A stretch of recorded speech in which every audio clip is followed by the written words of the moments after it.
சிறகடிக்க ஆசை சரியில்லை டுடே எபிசோடில் நம்ம முத்து இருந்துட்டு மீனா கிட்ட போயிட்டு எனக்கு என்னமோ அப்பா சொன்ன பின்னாடி தான் எல்லாத்தையுமே யோசிக்க தோணுது.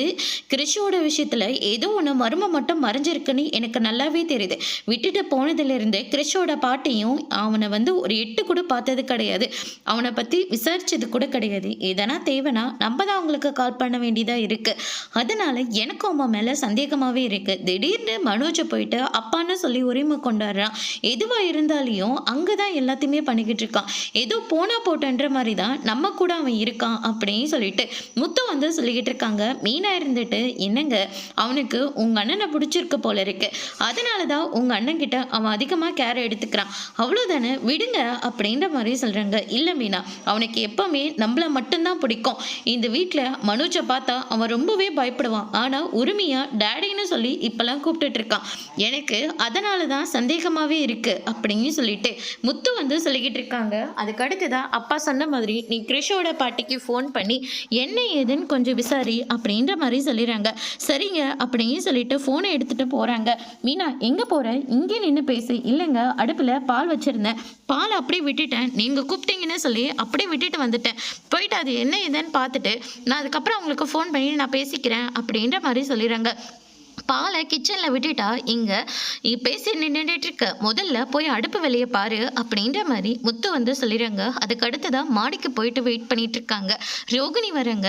என்ன மீனா ஏதோ அர்ஜென்ட்டாக பேசணும்னு சொல்லிட்டு ஃபோன் பண்ண சொல்லுங்க, என்ன விஷயம் அப்படின்னு சொல்லிட்டு கேட்கவும் நீ பண்ணுறது எதுவுமே எனக்கு பிடிக்கவே இல்லை அப்படின்ற மாதிரி சொல்கிறேங்க. நான் என்ன மீனா பண்ணேன், நான் எதுவுமே பண்ணவே இல்லையே, நீ எதுவுமே பண்ணாமல் இருக்கிறதா இங்கே பெரிய பிரச்சனையாகவே போயிட்டுருக்கு அப்படின்ற மாதிரி சொல்கிறாங்க. மீனா நீங்கள் என்ன சொல்கிறீங்க, எனக்கு எதுவுமே புரியல அப்படின்னு சொல்லிட்டு கேட்ட உடனே மீனா இருந்துட்டு நான் என்ன சொல்றேன்னா உங்களுக்கு இன்னுமே புரியவே இல்லை.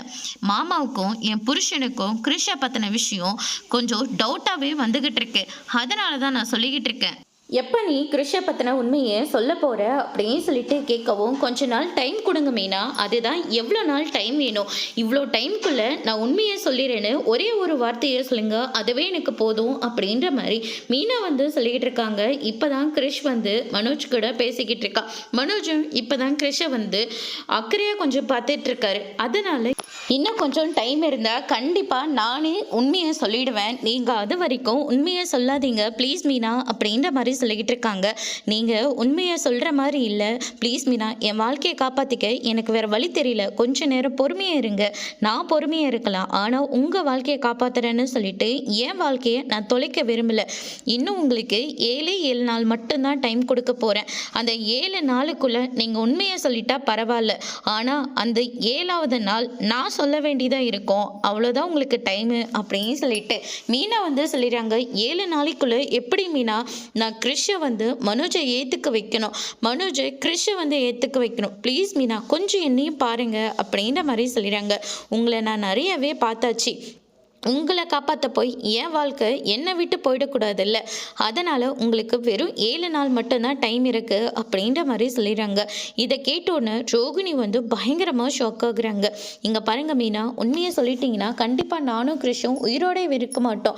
கிறிஷை வச்சு என்னை பிளாக்மெயில் பண்ண வரைக்கும் போதும், முதல்ல உண்மையை சொல்கிற வழியை பாரு அப்படின்னு சொல்லிட்டு மீனா அங்கேருந்து போயிடுறாங்க. முத்து இருந்துட்டு என்ன மீனா கிறிஷோட பாட்டிக்கிட்ட பேசிட்டியா, அவங்க என்ன சொன்னாங்க, எப்போ வராங்களாம் அப்படின்னு சொல்லிட்டு கேட்கவும் சொல்லியிருக்கேங்க 7 நாளுக்குள்ள வேலை முடிஞ்சா பரவாயில்ல நான் வந்துடுறேன் அப்படின்ற மாதிரி அவங்க சொல்லியிருக்காங்க. வெறும் 7 நாள் தாங்க டைம் கொடுத்துருக்காங்க அப்படின்ற மாதிரி சொன்ன உடனே முத்து இருந்துட்டு அவங்க 7 நாளுக்குள்ள அவங்க உண்மையை சொல்லிடலாம். சொத்தை விற்க போனாங்களா இல்லை சொத்தை வாங்குறதுக்காக போனாங்களா, அதுக்காக இப்படி மாச கணக்காக இருக்க முடியும், அவ்வளோ விஷயமா இருக்கு அதில், இல்லை அதில் வேற ஏதாவது பிரச்சனை இருக்குமா அப்படின்னு சொல்லிட்டு முத்து கேட்டுட்டு இருக்காங்க. என்னன்னு தெரியலங்க, 7 நாள் டைம் கேட்டிருக்காங்கல்ல, பார்க்கலாம் இருங்க அப்படின்னு சொல்லிட்டு மீனா சொல்லிடுறாங்க. அதுக்கடுத்து தான் பார்த்தீங்கன்னா மனோஜ் இருந்துட்டு 7 நாள் இன்னும் 7 நாள் தான் இருக்கு, என்ன 7 நாள் உனக்கு அந்த விஷயம் தெரியுமா அப்படின்னு சொல்லிட்டு கேட்கவும் என்ன விஷயம் அப்படிலாம் ஒன்றும் இல்லை ரோகிணி, நம்ம ஷோரூம் ஓப்பன் பண்ணி ஒரு 1 இயர் ஆக போகுது, அதை பெருசாக செலிப்ரேஷன் பண்ணலான்னு நினச்சேன்,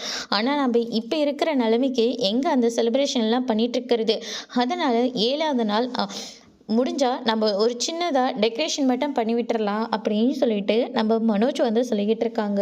எனக்கும் ஞாபகமே இல்லை, இருக்கிற பிரச்சனை இல்லை, அது எங்கே ஞாபகம் வச்சுக்கிறது அப்படின்னு சொல்லிட்டு நம்ம ரோகிணி வந்து சமாளிச்சிட்டு இருக்காங்க. இந்த பக்கம் 7 நாள் தான் இருக்கு அப்படின்னு சொல்லிட்டு ஸ்ருதி வந்து சொல்லிக்கிட்டு இருக்காங்க. என்ன இவங்களும் 7 நாள்னு சொல்கிறாங்க, என்ன விஷயம் அப்படின்னு சொல்லிட்டு நம்ம ரவி வந்து கேட்கவும், நான் ரெஸ்டாரண்ட் ஓப்பன் பண்ணி 1 மந்த்துக்கு இன்னும் 7 நாள் தான் டைம் இருக்குது. அந்த 7 நாளுக்குள்ளே நான் வெரைட்டியாக ஸ்வீட்டு வேறு என்னெல்லாம் செய்ய முடியுமோ எல்லாத்தையும் செஞ்சு ஃப்ரீயாக டிஸ்கவுண்ட் கூட கொடுக்க போகிறேன் அப்படின்ற மாதிரியெல்லாம் நம்ம ஸ்ருதி வந்து சொல்லிக்கிட்டு இருக்காங்க. பரவாயில்லையே, புதுசாக ஐடியாலாம் வச்சுருக்க, ரொம்ப நல்லா இருக்கு அப்படின்னு சொல்லிட்டு நம்ம ரவி வந்து சொல்லிக்கிட்டு இருக்காங்க. கங்க்ராச்சுலேஷன் அப்படின்னு சொல்லிட்டு மனோஜ் வந்து சொல்லுவோம், நாங்களும் ஷோரூம் ஓப்பன் பண்ணி 1 இயருக்கு இன்னும் 7 நாள் தான் இருக்குது அப்படின்ற மாதிரி சொல்லிடுறாங்க. முத்து இருந்துட்டு என்ன 7 நாளில் இவ்வளோ ஸ்பெஷல் இருக்கா அப்படின்னு சொல்லிட்டு நம்ம முத்து ஒரு பக்கம் சொல்லிக்கிட்டு இருக்காங்க. அதுக்கு அடுத்து தான் மீனா இருந்துட்டு 7ன்னு சொன்ன பின்னாடி தான் எனக்கு ஞாபகம் வருது, நாளைக்கு எங்கள் அம்மாவோட பிறந்த நாளுங்க அப்படின்ற மாதிரி சொல்லிடுறாங்க. விடு பெருசாக கொண்டாடி அதெல்லாம் அம்மா விரும்ப மாட்டாங்க, நம்ம போய் அம்மாவை பார்த்து ஒரு விஷ் மட்டும் பண்ணிட்டு வந்துடலாம் அப்படின்ற மாதிரி சொல்லிடுறாங்க. அதெல்லாம் இல்லை, 7 ஜென்மத்துக்கு நம்ம பிறக்க போகிறோங்களே இல்லையான்னு கூட எனக்கு தெரியல, இல்லை ஒருவேளை அவங்களும் அம்மாவை கூட உனக்கு வருவாங்களே இல்லையான்னு கூட எனக்கு தெரியாது, அதனால தான் சொல்லிக்கிட்டு இருக்கேன், போய் அதை பெருசாக செலிப்ரேஷன் பண்ணிட்டு வந்துடலாம் அப்படின்னு சொல்லிட்டு முத்தை இருந்துட்டு மீனா கிட்ட சொல்லிட்டு ரவி கிட்ட போயிட்டு சில டெக்கரேஷன்லாம் பண்ண சொல்கிறாங்க. அதுக்கு அடுத்ததாக வந்து பார்த்தீங்கன்னா நம்ம ரோகிணி ஒரு பக்கம் இன்னைக்குன்னு பார்த்து எல்லாருமே 7 சொல்லிக்கிட்டு இருக்காங்கன்னு சொல்லிட்டு ரொம்பவே டென்ஷன் ஆகுறாங்க. அதுக்கு அடுத்துதான் மீனாவோட சந்திரா இருந்துட்டு வீட்டுக்கு போகிறாங்க. அங்கே சத்யா இருந்துட்டு பலூன் எல்லாம் கட்டி பயங்கர டெக்கரேஷன் பண்ணி வச்சுருக்காங்க. எதுக்குடா இதெல்லாம் அப்படின்னு சொல்லிட்டு கேட்கவும், இன்னைக்கு உன்னோட பிறந்த நாள் இல்லைம்மா, அதனால அக்காங்க 2 பேரும் இதெல்லாம் ரெடி பண்ணி வைக்க சொன்னாங்க, உன் பிறந்த நாளை பெருசாக கொண்டாட போகிறோம் அப்படின்ற மாதிரி சொல்லிடுறாங்க. எனக்கு எதுக்கு இதெல்லாம், எங்களுக்காக எவ்வளவோ உழைச்சிட்டப்பா, அதனால தான் உங்களுக்காக இது எல்லாத்தையும் நாங்கள் செய்ய போகிறோம் அப்படின்னு சொல்லிட்டு நம்ம சத்யா வந்து சொல்லிக்கிட்டு இருக்காங்க. அதுக்கு அடுத்ததாக வந்து பார்த்திங்கன்னா இந்த பக்கம் மீனாவும் முத்து இருந்துட்டு இந்தாங்க பிறந்தநாள் பரிசு அப்படின்னு சொல்லிட்டு ஒரு புடவையும் பணமும் வச்சு கொடுக்குறாங்க. எதுக்கு மாப்பிள்ளை இதெல்லாம் அப்படின்னு சொல்லிட்டு கேட்கவும், சந்தோஷமாக இருங்க அத்தை, நீங்கள் எங்களுக்காக எவ்வளோலாம் உழைச்சிருக்கீங்க, 3 பசங்களை வளர்க்குறதுக்கு இங்கே எவ்வளோலாம் கஷ்டப்பட்டிருக்கணும் அப்படின்னு சொல்லிட்டு நம்ம முத்து வந்து சொல்லிக்கிட்டு இருக்காங்க. என் 3 பிள்ளைங்களும் நல்ல நிலைமையில் இருக்காங்க, என் மாப்பிள்ளைங்களும் அதுக்கு மேலே என்னை தாங்கன்னு தாங்கிட்டு இருக்காங்க, நான் கொடுத்து வச்சுப்பா மாப்பிள்ளை அப்படின்னு சொல்லிட்டு சந்திரா வந்து ரொம்பவே எமோஷ்னல் ஆகுறாங்க. அதுக்கு அடுத்ததாக அருணும் நம்ம சீதாவும் வராங்க. அவங்களும் ஒரு புடவையும் முத்துவை வெறுப்பேற்றுறதுக்காக ஒரு மோதிரமும் எடுத்துகிட்டு வந்து கொடுக்குறாங்க. அதை பார்த்து நம்ம முத்து இருந்துட்டு எதுவுமே பண்ணாமல் சைலண்ட்டாக இருக்காரு. அதுக்கு அடுத்ததாக கேக்கெல்லாம் வெட்டி பயங்கரமாக செலிப்ரேட் பண்ணிட்டு இருக்காங்க. ரோகிணி இருந்துட்டு மீனா சொன்ன டைமை வந்து மகேஷ் கிட்ட சொல்லி வருத்தப்பட்டுட்டு இருக்காங்க. மகேஷ் கிட்ட சொல்லி மீனாவுக்கு ஃபோன் பண்ணி இன்னும் கொஞ்சம் டைம் கேட்டு வாங்க சொல்கிறாங்க. மீனாவுக்கு ஃபோன் பண்ணி ரோகிணிக்கு இவ்வளோ கம்மியான டைம் கொடுத்தா அவள் பாவம் இல்லையா, அவள் வாழ்க்கையை கொஞ்சம் பாருங்கள், அவங்க வாழ்க்கையை காப்பாற்ற என் வாழ்க்கையை நான் அர்ப்பணிக்க முடியாது, தயவு செஞ்சு உண்மையாக சொல்லுங்க, இல்லாட்டி கண்டிப்பாக நானே சொல்லிடுவேன் அப்படின்னு சொல்லிட்டு கிறிஷோட வாழ்க்கையை கொஞ்சம் நினச்சி பாருங்க, அவன் வாழ்க்கையும் சேர்த்து நினச்சி பார்த்ததுனால தான் நான் இங்கே வந்து இப்படியெல்லாம் பேசிக்கிட்டு இருக்கேன் அப்படின்ற மாதிரி சொல்லிடுறாங்க.